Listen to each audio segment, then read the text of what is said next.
Orang gila mana coba yang pergi liburan tapi nggak tahu mau diajak kemana. Jadi akhir-akhir ini aku ngerasa penat banget sama dunia yang fana ini. Kira-kira ada gak ya tempat yang betul-betul asik untuk healing dari dunia tipu-tipu ini? Karena aku bingung, langsung aja aku ngubungin tuh temanku yang namanya Ksatria. Halo, Halo Sat, di mana? di rumahku yo. Kenapa? Kamu jenuh kah? Sudah, mending kamu besok ikut aku liburan. Liburan kemana Sat? Sudah sebanyak tanya. Pokoknya jam 12, kamu ketemu tempat Bang Yunus ya. Tapi Sat, Udah, kamu pokoknya harus ikut, oke? Dadah, thank you ya. dan besoknya aku langsung aja ke tempat Bang Yunus. Tapi di sini tuh nggak ada Kesat gitu. Jadi aku langsung kepikiran, apa aku dikerjain ya sama Kesat? Tapi kalau memang aku dikerjain, kenapa Bang Yunus beneran nyiapin mobil gitu? Jadi aku ya positive thinking aja lah. Dan bener aja sih, ternyata Kesat sama yang lain sudah nungguin kita di gerbang pintu tol. Karena sudah ketemu, langsung aja kita lanjutin perjalanannya. Karena di sini perjalanannya kurang menarik, jadi aku langsung skip aja ke checkpoint pertama guys. Oke, kita sudah sampai di penginapan. Nama penginapannya ini Dr. Andes Yunus SH. Dan ini rekomen banget buat kalian bisa datang nanti, bisa sambil main BL boy. Mantap. Dan singkat cerita, kita di malam pertama. Waduh, kok malam pertama ya bahasanya. Dan untuk checkpoint yang pertama kita nginap di kota Sangatta cuy. Nah ini kan lebih enak ya bahasanya. Dan di sini langsung aja kita istirahat pastinya ya kan. Karena perjalanan kita masih belum ada setengahnya nih. Dan besoknya seperti biasalah kita cari sarapan dulu buat ngisi perut. Pas sudah kenyang, kita langsung melanjutkan perjalanan menuju ke surga tersembunyi di Pulau Kalimantan. Sumpah dah, ini keren banget pemandangannya dari atas. Sampai sekarang aku itu masih terngiang-ngiang karena dibuat takjub sama keindahannya. Coba deh bayangin, ini aja udah cakep banget, apalagi nanti cuy. Nanti itu wah, aku aja nggak bisa move on sama perjalanan yang satu ini. Dan di perjalanan ini itu nggak cuman lewat darat aja, tapi kita nyebrangin sungai. Tapi ada sedikit kendala sih di sini. Nah, pas aku sama tim sudah sampai di pelabuhan, ternyata airnya lagi surut. Jadi kapal-kapal itu nggak bisa ngelintasin perairan yang terlalu dangkal ini. Jadi ya mau gimana lagi, kita harus nunggu airnya sampai pasang. Ya kali kita nekat masukin mobil ke sungai. Yang ada kita malah nyusahin tim SAR gitu. Ya kalau nggak tim SAR pemadam ya. Sat, kita sudah berapa lama di sini? 3 jam dari jam 11 sekarang sudah jam 2 siang. Begini dong. Nah, oke. Kelihatan Iksan aja sampai berkeringatan ya. Sampai busuk mukanya, tidak jelas sudah. Sampai busuk mukanya boy. Kayak ikan sampai busuk sudah tuh. Jujur di sini aku sudah mulai putus asa sih, karena nunggu kurang lebih 4,5 jam. Bingung gitu mau ngapain. Tapi akhirnya kapal kita itu datang gitu. Ini sumpah dah, ini seneng banget aku ngelihat kapal kayak gini ya kan. Karena aku udah betul-betul tidak sabar buat menuju ke surganya dunia di Kalimantan. Di sini kita ada perubahan rute. Yang awalnya kita mau ke mana? Lamin Guntur, tapi kita rubah rutenya. Tepatnya kemana Sat?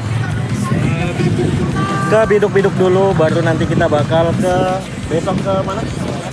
Ke Labuan Cermin. Labuan Cermin dulu, kita berenang karena aku mau nenggelamin bapak yang satu ini. Mantap. Dan habis nyebrang, ya udah pastilah ya, kita kasih sedikit highlight lagi gak sih? Karena perjalanan ini tuh ya cuman jalan-jalan gitu aja sih sebenarnya, nggak ada yang menarik. Jadi kita langsung kasih aja highlightnya cuy.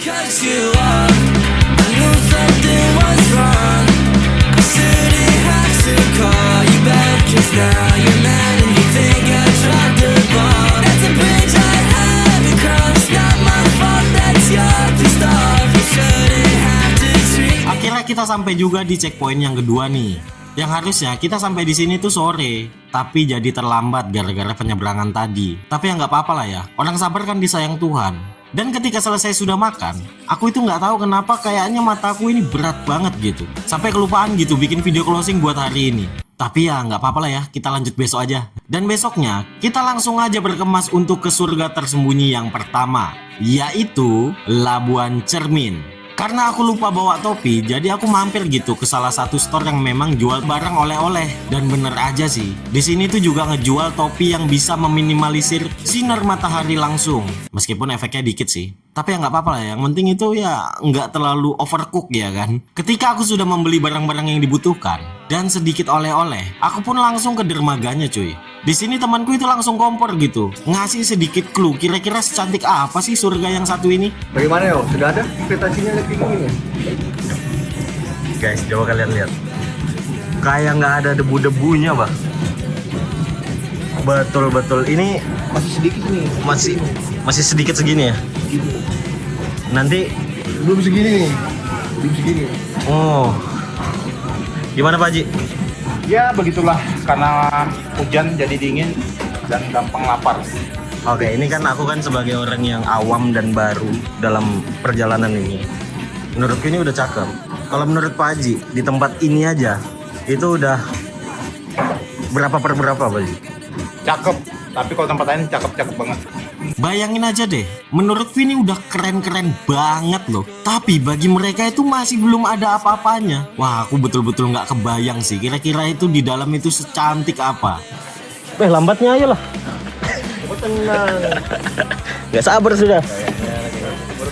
Di sini sumpah dah, aku bener-bener excited. Ditambah lagi tempat ini tuh punya julukan Danau Dua Rasa. Kira-kira gimana gak sih itu dua rasanya itu kira-kira gimana? Aku penasaran banget loh. Aku pengen ngerasain gitu ya kan berenang di Danau Dua Rasa ini. Wah, kira-kira rasanya seperti apa? Langsung aja kita kasih lihat gitu. Saking cantiknya tempat ini, aku bener-bener nggak tahu kenapa rasanya itu kayak lupa tentang segalanya. Dari rasa capek perjalanan sampai barang-barangku itu ada yang ketinggalan juga di mobil. Mana yang ketinggalan itu barang penting. Untung di sini ada yang jual case waterproof. Kalau nggak tahu lagi sudah. Mungkin aku nggak bisa bikin video kayak gini deh.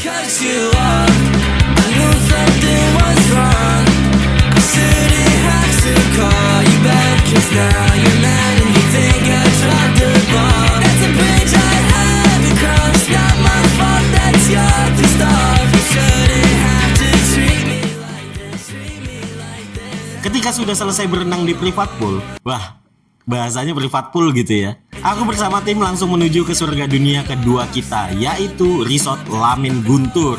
Ini sebelum kita sampai ke sana ya, aku kasih lihat dulu nih perjalanan kita dari drone itu kurang lebih kayak mana. Wah, asik banget cuy. Betul-betul surga dunia sih ini. No debat.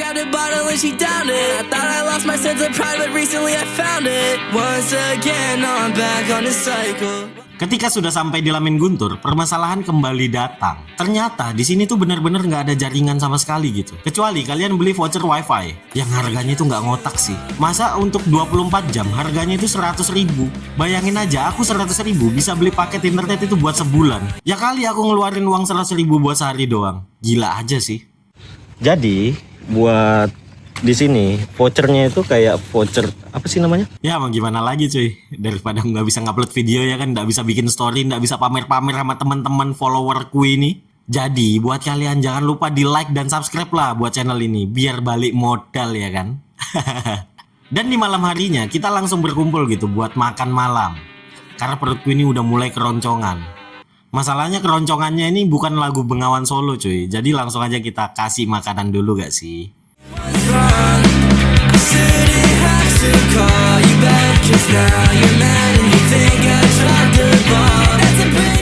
Ketika sudah selesai makan, nggak tahu kenapa aku itu susah banget buat tidur.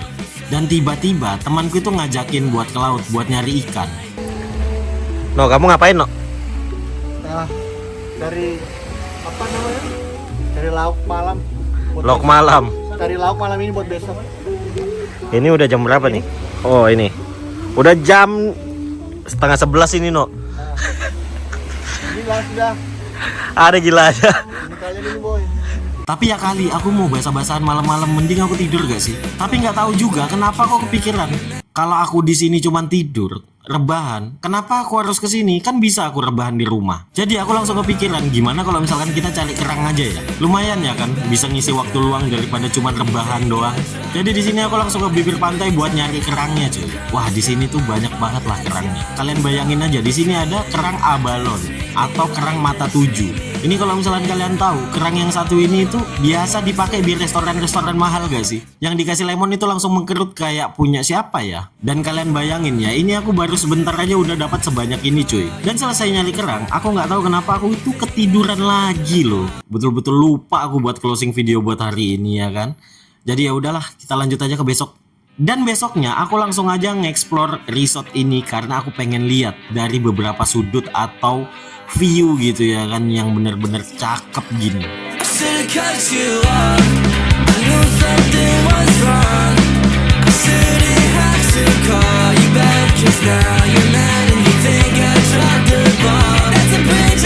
Dan ketika aku sudah selesai nge-explore daratan, ya kali aku nggak nge-explore lautnya. Langsung aja kita berenang cuy.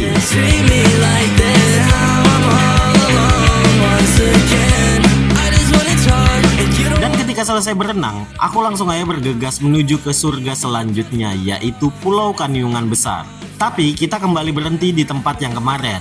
Kenapa? Karena kita butuh stock shoot untuk video-video short atau video pendek Instagram, YouTube, dan TikTok kita cuy. Karena kita mau flexing-flexing dulu gak sih? Ketika sudah selesai mengambil stock shoot, kita pun langsung lanjutin perjalanan kita menuju ke dermaga Teluk Sulaiman. Karena untuk menuju ke Pulau Kanyungan, kita harus naik kapal yang kurang lebih ya kalau nggak 20 menit atau 30 menitan lah. Aku soalnya nggak ngitung juga cuy. Tapi di sini kita ada kendala lagi nih, karena jaringan di sini tuh tiba-tiba lockdown. Pas aku tanya sama warga, katanya sih gara-gara di sini semalam hujan badai. Jadi ya kita nggak bisa ngehubungin nakoda kita gitu buat berangkat. Jadi sambil menunggu nakodanya datang, kita itu ngisi perut dulu gak sih? Makanya pop mie dan pop ice. Dan tadi kita sudah habis beberapa tusuk dari gorengan-gorengan. Kenapa? Karena kita lapar. Dari sini nanti ke pulau itu 30 menitan, maksudnya ke penginapannya. Belum lagi masaknya berapa menit lagi. Asam lambung sini. Bulan 3. Saya meninggal ya, kalau puasa meninggal ya. Nggak puasa kan dia? Udah puasa dia. Nggak puasa ya. Tiap zaman nggak puasa dia. Nggak kontan apa kan? Ketika sudah kenyang, nakoda pun datang. Kita langsung aja menuju kapal karena kita bakal menyeberang ke surga terakhir cuy. Yang bakal kita kunjungi yaitu Pulau Kanyungan Besar. Dan kalian bayangin aja deh, dari tempat-tempat kemarin, ini tuh jauh lebih cantik, sumpah dah. Dan ini tempat tercantik yang pernah kulihat dari seumur hidupku. Di sini airnya benar-benar jernih, ikan berenang serasa di akuarium yang sangat-sangat besar. Tapi sebelum kita berenang, kita langsung ke resort dulu lah. Kenapa? Karena barang kita ini banyak banget. Ya kali mau dibawa terus, capek dong. Tapi untuk video ini kita akhiri sampai sini dulu. Karena di next video kita bakal bertahan 72 jam di pulau tanpa sinyal ini. Kira-kira gimana keseruannya? Makanya kalian subscribe aja lah dulu. Sama kalian nyalain lonceng notifikasinya biar kalian gak ketinggalan video terbaru kita ya kan. Oke, bye-bye.